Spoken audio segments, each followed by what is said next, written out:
உத்தரப்பிரதேசத்தின் கான்பூர் வீதிகளில் சில ஆண்டுகளுக்கு முன்னர் வாடகைக்கு டெம்போ வாகனம் ஓட்டி வந்த இளைஞர் இன்று ஷங்கர் ஏர் என்ற விமான நிறுவனத்தின் உரிமையாளர் என்று கூறினால் நம்ப முடிகிறதா?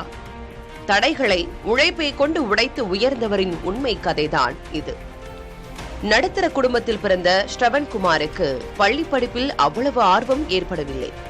அதனால் கடினமான வாழ்க்கை அனுபவங்கள் கிடைக்க அதை தனது வாழ்க்கைக்கான பாடமாக எடுத்துக்கொண்டார்.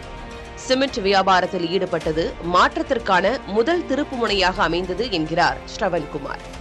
பின்னர் படிப்படியாக சுரங்கம், போக்குவரத்து மற்றும் கட்டுமான பொருட்கள் என தனது தொழிலை விரிவுபடுத்தினார். இடையிடையே தோல்விகளை சந்தித்தாலும் பல லாரிகளை கொண்ட ஒரு போக்குவரத்து நிறுவனத்தை உருவாக்கினார். அடுத்து அவர் எடுத்து வைத்த அடிதான் உலகையே திரும்பி பார்க்க வைத்தது. சுமார் 4 ஆண்டுகளுக்கு முன்பு ஒரு விமான நிறுவனத்தை தொடங்க வேண்டும் என்ற எண்ணம் அவருக்கு தோன்றியது. ஏதோ ஒரு விபரீத ஆசை என நினைத்து கடந்து போகாமல் அதற்கு சிரத்தையுடன் உருவம் கொடுக்க தொடங்கினார். அதன் சட்ட விதிகள் மற்றும் அரசாங்க அனுமதி குறித்து தீவிரமாக கற்றுக்கொண்டார். இதன் விளைவாக மத்திய சிவில் விமான போக்குவரத்து அமைச்சகத்திடமிருந்து அனுமதி பெற்ற பிறகு இந்த ஆண்டின் தொடக்கத்தில் ஷங்கர் ஏர் என்ற அவரது நிறுவனம் தனது விமான சேவையை தொடங்க உள்ளது.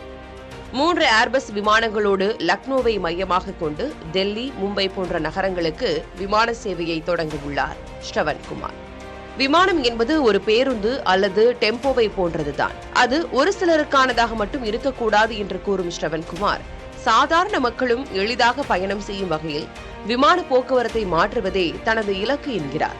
டெம்போ ஓட்டுநராக தொடங்கி இன்று வானை தொட துடைக்கும் ஒரு தொழில் முனைவோராக மாறியுள்ள ஸ்ரவன்குமாரின் வாழ்க்கை கடின உழைப்பும் பெரிய கனவும் இருந்தால் எதையும் சாதிக்கலாம் என்பதற்கு ஒரு சிறந்த உதாரணம்.